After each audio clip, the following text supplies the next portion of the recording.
Potato fries. இது வெளிப்பக்கம் நல்ல காரமாக கிறிஸ்பியாக இருக்கும், உள்பக்கம் நல்ல சாஃப்ட் அண்ட் ஸ்வீட்டாக இருக்கும்.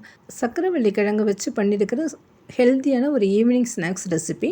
வீடியோ ஃபுல்லாக பாருங்கள். பிடிச்சிருந்ததுன்னா லைக் பண்ணிவிட்டு சப்ஸ்கிரைப் பண்ணிக்கோங்க. இப்போது ரெசிபி எப்படி செய்கிறதுன்னு பார்க்கலாம். இதுக்கு நான் ஒரு 1/4 கிலோ சக்கரவள்ளி கிழங்கு எடுத்திருக்கேன். இதை நல்லா வாஷ் பண்ணிவிட்டு தோலை சீவி எடுத்துக்கோங்க.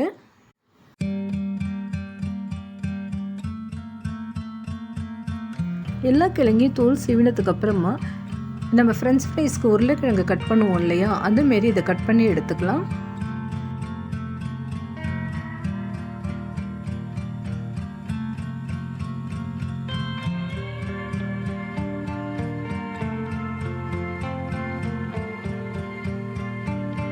கட் பண்ண கிழங்கு எல்லாத்தையும் நான் வெளியில் வச்சுருந்தா கருத்து போயிடும். அதனால் இது எல்லாத்தையும் நம்ம தண்ணியில் போட்டு வச்சுக்கலாம். எல்லா கிழங்கையும் கட் பண்ணி இந்த மாதிரி தண்ணியில் போட்டு வச்சுக்கோங்க.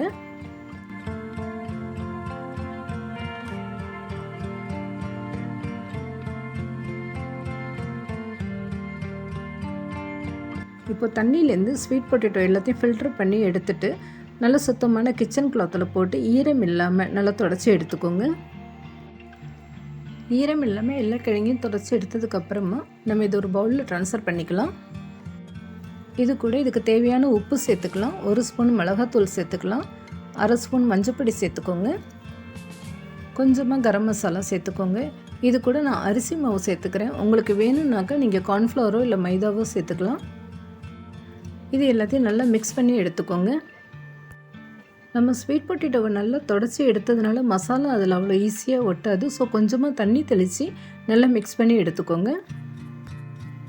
மசாலா ஸ்வீட் பொட்டேட்டோட நல்லா மிக்ஸ் ஆனதுக்கப்புறமா இது ஒரு 10 நிமிஷத்துக்கு ரெஸ்ட்டில் விட்டுருங்க.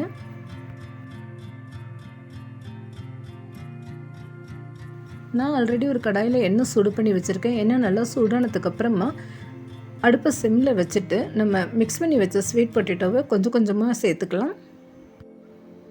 எல்லா சக்கரவள்ளி கிழங்கும் எண்ணெயில் சேர்த்ததுக்கப்புறமா ஒரு ஃபோக்கை வச்சுட்டு இல்லை நைஃப் வச்சு ஒன்றோட ஒன்று ஒட்டாமல் இந்த மாதிரி தனித்தனியாக எடுத்து விட்டுக்கோங்க. எல்லா பக்கமும் பெரட்டி விட்டு நல்லா வேக வச்சுக்கோங்க.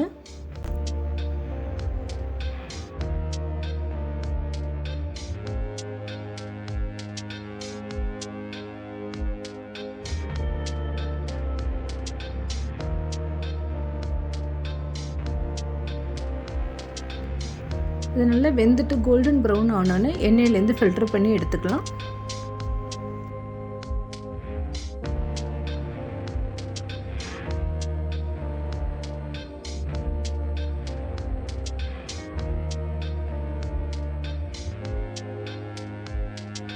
அவ்வளோதான், நல்ல டேஸ்டியான கிறிஸ்பியான சக்கரவள்ளி கிழங்கு ஃப்ரைஸ் ரெடி ஆகிடுச்சு. இது நல்லா டொமேட்டோ சாஸ் கூட மேயோனீஸ் கூட இல்லை செஜ்வான் சாஸ் கூட சர்வ் பண்ணலாம்.